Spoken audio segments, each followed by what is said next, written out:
Hello friends, অবশেষে তোমাদের জন্য নিয়ে চলে এলাম একটি অত্যন্ত সুখবর এই মুহূর্তে দাঁড়িয়ে। তো বিগ ব্রেকিং আপডেট তোমাদের সঙ্গে শেয়ার করছি।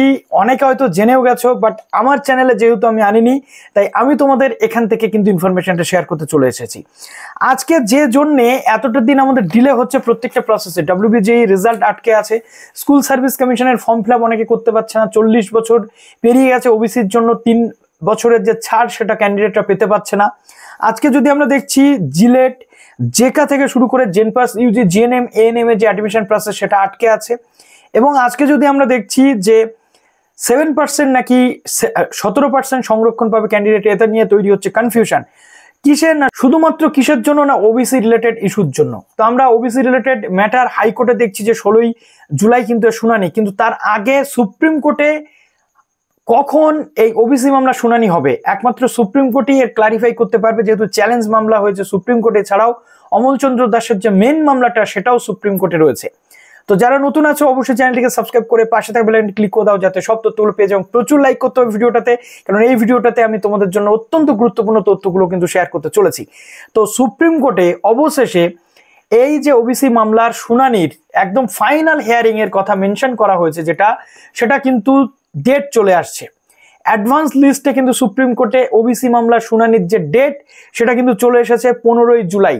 যদিও ডেলি যে কজ লিস্ট থাকবে তার মধ্যে এটা আসবে, অ্যাডভান্স লিস্ট হিসেবে আগেই এটা কিন্তু ইনফরমেশন দিয়ে দেওয়া হলো। অর্থাৎ 15 জুলাই ওবিসি মামলার শুনানি হতে চলেছে সুপ্রিম কোর্টে, এবং মেনশন করা হয়েছে এটা হচ্ছে ফাইনাল হিয়ারিং হতে চলেছে। মেবি সেদিনও জাজমেন্ট চলে আসতে পারে। এখন আমরা পাখির চোখ করে তাকিয়ে রয়েছি কলকাতা হাইকোর্টে, যদিও এই মামলা শুনানি রয়েছে 16 জুলাই, কিন্তু 15 জুলাইতে সুপ্রিম কোর্টে মামলা যদি শুনানি হয়ে জাজমেন্ট চলে আসে, অর্ডার কপি বেরিয়ে আসে, তাহলে ক্যালকাটা হাইকোর্টও কিন্তু সেটাই মান্যতা দেবে। এখন এই এতগুলো পরীক্ষা আটকে, এতগুলো বিষয় আটকে রয়েছে, এর একমাত্র কারণ কিন্তু ওবিসি। আর সেই ওবিসির নিষ্পত্তি হতে পারে সুপ্রিম কোর্টে। যদিও ওবিসি মামলার যেটা লাস্ট 140টা যে নতুন লিস্টকে স্থগিতাদেশ করা এবং সেটার বিরুদ্ধে চ্যালেঞ্জ হয়েছে সুপ্রিম কোর্টে, রাজ্য সরকার করেছে, সেই মামলা শুনানির এখনো ডেট পাওয়া যায়নি। কিন্তু যেহেতু ওবিসির মেন মামলা শুনানি এবং আরো ওবিসির বেশ কয়েকটা মামলা শুনানি রয়েছে ওই যে 15 জুলাই তারিখে, অতএব সেই দিনকেই কিন্তু এই যে চ্যালেঞ্জ মামলা এটাকেও অ্যাড অন করে ওর সাথে কিন্তু একেবারে শুনানি হতে পারে, যেহেতু একই সিস্টেমের মামলা রয়েছে, একই বিষয়ের মামলা রয়েছে। এখন প্রশ্ন হচ্ছে যে সুপ্রিম কোর্টে কি হতে চলেছে। আইদার সুপ্রিম কোর্টে যে 140টা লিস্ট, নতুন লিস্ট বাতিল হয়েছে, সেটাকে বাতিল হিসাবেই গণ্য করা হবে। সেটা যদি করা হয় তাহলে 7% ধরে 2010 সালের যে 66 শ্রেণী রয়েছে তাদেরকে নিয়েই কাজ করতে হবে। আইদার যদি সুপ্রিম কোর্ট 140টা নতুন লিস্টের হাইকোর্টের যে রায় রয়েছে সেটাকে নাকচ করে দেয়, তাহলে, এবং যদি অর্ডার করে দেয় যে নতুন যে লিস্ট আছে সেটা ওয়েল অ্যান্ড গুড, সেটা জাস্টিফাইড, তাহলে 140টা যে শ্রেণী রয়েছে সেটাকেই কিন্তু মান্যতা পেয়ে যাবে এবং 17% সংরক্ষণ কিন্তু সেখানে থাকতে পারবে। অতএব এটা নিয়ে আমাদের আর কিছুটা দিন ওয়েট করতে হবে। সুপ্রিম কোর্টের যে শুনানি হতে চলেছে আগামী 15 জুলাই, সেটা মোস্ট ইম্পর্ট্যান্ট প্রত্যেকের জন্য, যারা ক্যাটেগরি সিলেক্ট করতে পারছেন না, SSC, WBCAP, যারা কলেজ অ্যাডমিশন, WBJEE যে রেজাল্ট থেকে শুরু করে এভরিথিং। অর্থাৎ 16 জুলাই আমরা কিন্তু মোটামুটি একটা সিদ্ধান্ত জেনে যাব যে কি হতে চলেছে। এবার অনেকের প্রশ্ন আছে, আমি এটা আগেও বলেছি, আজকেও বলছি, 2010 সালে যে 66টা শ্রেণী রয়েছে, সেই 66টা শ্রেণী এখনো অরিজিনাল ওবিসি হিসেবে গণ্য হয়ে আছে।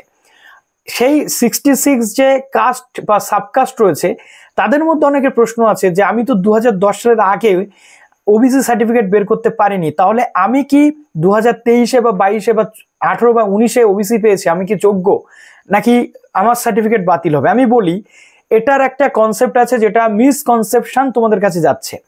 প্রথমত হচ্ছে যেটা 2010 সাল পর্যন্ত যে শ্রেণীগুলো ওবিসি লিস্টে আছে, 66 যে শ্রেণী, তাদের ওবিসি কখনোই বাতিল হবে এমনটা বলা হয়নি।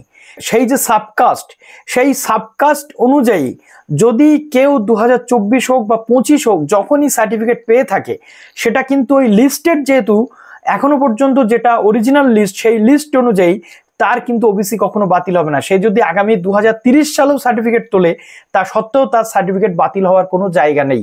ঠিক আছে?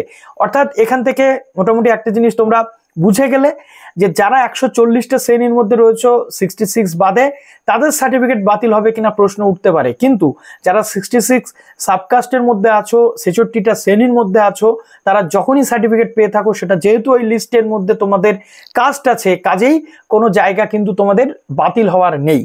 এই ছিল মোটামুটি তথ্য। কমেন্ট সেকশনে জানাও এবং এই ভিডিওটা প্রচুর শেয়ার চাই, কেননা প্রচুর ভালোভাবে আমি তোমাদের এই ভিডিওতে এক্সপ্লেন করে দিলাম। ভালো থাকো সবাই, বেস্ট অফ লাক।